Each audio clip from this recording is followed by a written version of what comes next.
यह dictation 5 second बाद start होगी, तब तक आप रेडी रहें।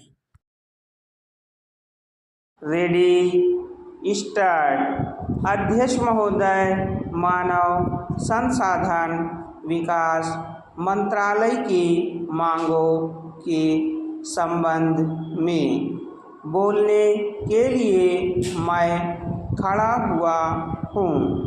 शिक्षा की पद्धति के बारे में, उसमें परिवर्तन लाने के बारे में, इस क्षेत्र में जो असफलता हाथ लगी है उसके बारे में अभी मेरे मित्र ने बहुत कुछ कहा है।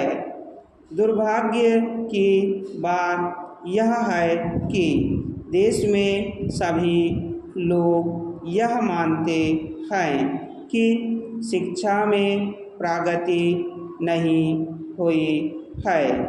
शिक्षा पद्धति में आमूल चूल परिवर्तन नहीं हुए हैं, लेकिन फिर भी इस दिशा में कुछ किया नहीं जाता है।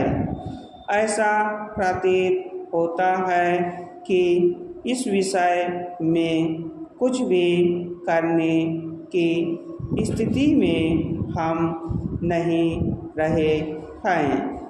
स्थिति ज्यों की त्यों चली आ रही है।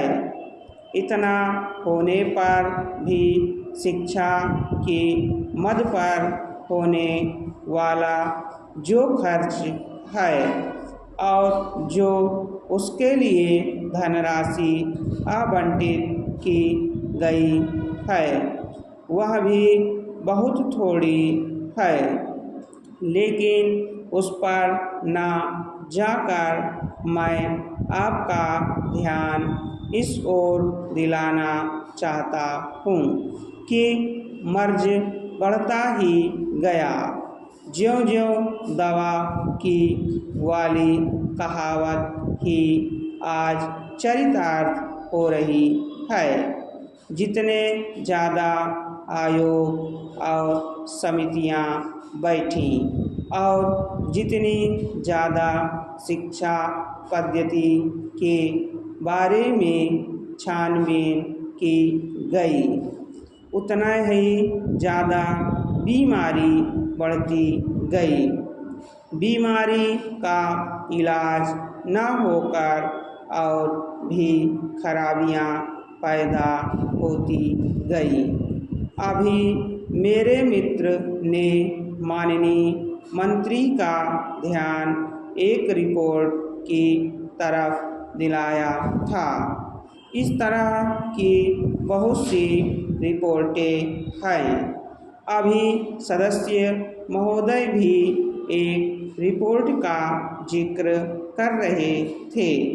रिपोर्ट तो बहुत सी प्रस्तुत हुई है, लेकिन मंत्रालय ने उस पर कभी कार्यान्वयन करने की दिशा में कोई कदम नहीं उठाया।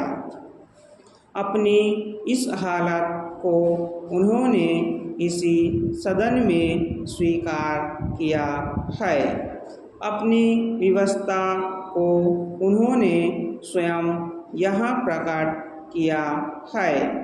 इस विषय पर और अधिक न कहकर मैं आज के दिन मानव संसाधन विकास मंत्रालय का ध्यान दो विषयों की तरफ दिलाना चाहता हूँ। पहली बात तो मैं हिंदी के बारे में कहना चाहता हूँ। मंत्रालय का काम हिंदी का प्रसार और प्रचार करना है। हिंदी हमारे देश की राष्ट्रभाषा है।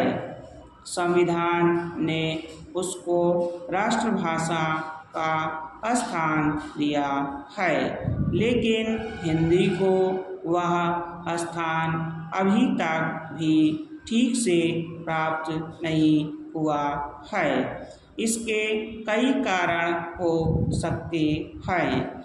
एक कारण हिंदी प्रेमियों का अधिक उत्साह हो सकता है।